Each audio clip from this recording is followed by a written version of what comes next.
Welcome করছি নাটকবাজের আরও একটা স্পেশাল ভিডিওতে। থাম্বনেল দেখেই বুঝতে পারছেন আজকে আমরা কথা বলবো 41 নাম্বার পর্বটি কবে আসবে সেই বিষয়ে। আশা করি এরই মধ্যে আপনি 40 নাম্বার পর্বটি দেখে ফেলেছেন। 40 নাম্বার পর্বে আপনি কেমন এনজয় করেছেন সেটি কিন্তু অবশ্যই আমাদের কমেন্ট সেকশনে জানিয়ে যাবেন।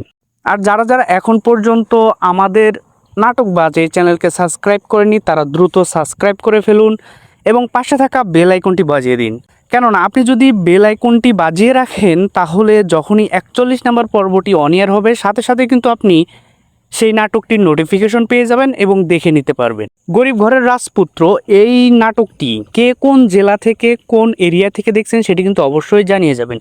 বিশেষ করে দেশের বাইরে থেকে, আমাদের পার্শ্ববর্তী দেশ ইন্ডিয়া থেকে, বিভিন্ন রাজ্য থেকে আমাদের দেখে থাকেন। তাছাড়া আমাদের বাংলাদেশি ভাই বোনেরা যারা প্রবাস জীবনে রয়েছেন তারাও কিন্তু সময় বের করে আমাদের নাটকগুলো দেখে থাকেন এবং আমাদের রিভিউগুলোও দেখে থাকেন।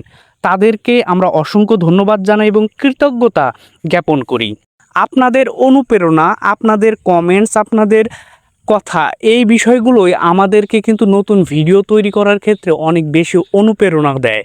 এজন্যই কিন্তু আমরা প্রত্যেকটা ভিডিও বানানোর জন্য অনেক বেশি আগ্রহ পাই এবং প্রত্যেকটা ভিডিও তৈরি করতে পারি। আপনাদের কাছে গরিব ঘরের রাজপুত্র এই নাটকটি এখন পর্যন্ত অর্থাৎ 1 নাম্বার পর্ব থেকে 40 নাম্বার পর্ব পর্যন্ত আপনাদের কাছে কেমন লাগছে সেটি কিন্তু অবশ্যই কমেন্ট সেকশনে জানিয়ে যাবেন। আর আপনারা যদি 40 নাম্বার 39 নাম্বার পর্ব দেখে থাকেন তাহলে দেখবেন এখানে অনেকের কিন্তু সামনে আরও বড় বড় বিপদ আমরা লক্ষ্য করতেছি। বিভিন্ন ষড়যন্ত্রের জালে সে কিন্তু জড়িয়ে পড়ছে। আর আমরা লাস্টে যেটা দেখলাম সেটা কিন্তু আরও কঠিন হতে যাচ্ছে, যে এখানে মেঘলাও কিন্তু অনেককে সন্দেহের চোখে দেখছে, তার প্রতি তার অখুশি থাকা এবং তাকে অপছন্দ করা অনেকের জন্য আরও বেশি কষ্ট তৈরি হবে অন্যান্য পর্বগুলোতে। সো সামনের পর্বগুলো আরও বেশি ইমোশনাল হবে এবং অনেক কষ্টদায়ক হবে, যেটা অনেকের অবস্থা দেখে আমরা বুঝতে পারছি। আর আপনারা জানেন গরিব ঘরের রাজপুত্র এই নাটকটি প্রত্যেক সপ্তাহে 2টি করে পর্ব আসে। যেহেতু আপনি 40 নাম্বার পর্বটি শনিবারে দেখে ফেলেছেন তাহলে বৃহস্পতিবারে 41 নাম্বার পর্বটি দেখতে পাবেন।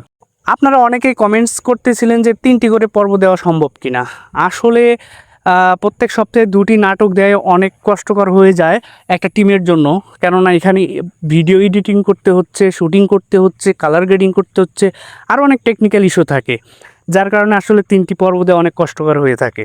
সো আশা করি আপনারা আপনাদের উত্তরটি অলরেডি পেয়ে গেছেন। আপনাদের সবাইকে 41 নাম্বার পর্ব দেখার আমন্ত্রণ জানিয়ে আজকের ভিডিওটা আমরা এখানেই শেষ করছি। দেখা হচ্ছে নতুন আরও একটি ভিডিওতে, যেখানে আমরা 42 নাম্বার পর্বের আপডেট নিয়ে কথা বলবো। সো ততক্ষণ পর্যন্ত ভালো থাকবেন, সুস্থ থাকবেন, বাংলা নাটকের পাশে থাকবেন এবং যারা এখন পর্যন্ত নাটকবাজ এই চ্যানেলকে সাবস্ক্রাইব করেনি তারা দ্রুত সাবস্ক্রাইব করে ফেলুন এবং পাশে থাকা বেল আইকনটি বাজিয়ে দিন। এতক্ষণ আমাদের সাথে থাকার জন্য আপনাদেরকে অসংখ্য ধন্যবাদ। দেখা হচ্ছে পরের ভিডিওতে।